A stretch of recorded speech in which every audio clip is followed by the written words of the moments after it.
बिस्मिल्लाहिर्रहमानिर्रहीम। अस्सलाम वालेकुम नाज़रीन, मैं हूं उमर दराज और आप देख रहे हैं मेरा यूट्यूब चैनल दारुल हिकमत उर्दू।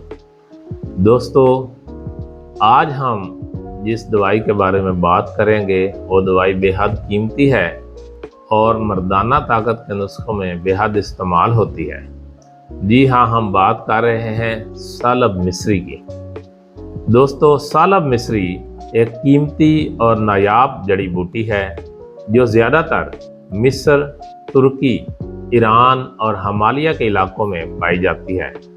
इसका पाउडर ख़ास तौर पर नरमी, ताकत मर्दाना कमज़ोरी, कमज़ोर आसाब और जिस्मानी तवानाई के लिए सदियों से तिब्ब यूनानी और आयुर्वेदिक में इस्तेमाल हो रहा है।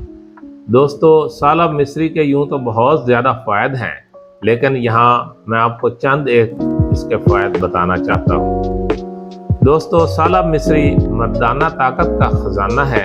क़ुव्वत बाह, जरियान, इक़लाम और जिनसी कमज़ोरी में बहुत मौसर है। असाबी कमज़ोरी का बेहतरीन इलाज है। दिमाग और असाब को ताकत देता है और थकन और कमज़ोरी को दूर करता है।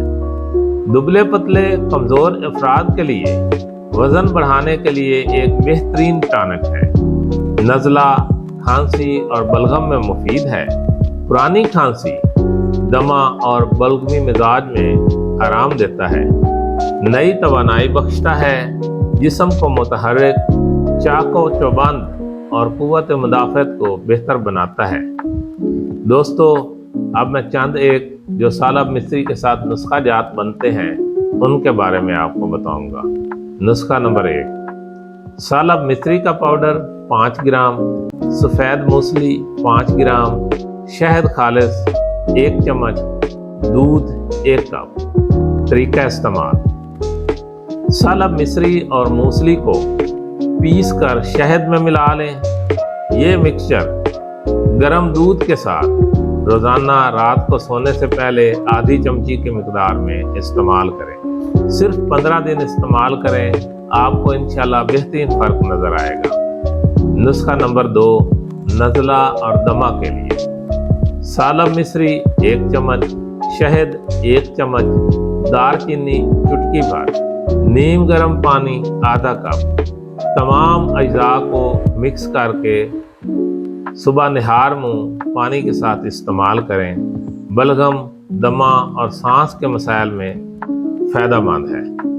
दोस्तों, गर्म मिजाज के अफराद महदूद मिकदार में इस्तेमाल करें या इस्तेमाल करने से पहले अपने मुआलिज से मशवरा ज़रूर करें। दोस्तों, अगर आपको मेरी वीडियो पसंद आई हो तो वीडियो को लाइक करें, चैनल को सब्सक्राइब करें और कमेंट बॉक्स में कमेंट ज़रूर करें ताकि हम आपकी आरा से आगाह रहें। शुक्रिया।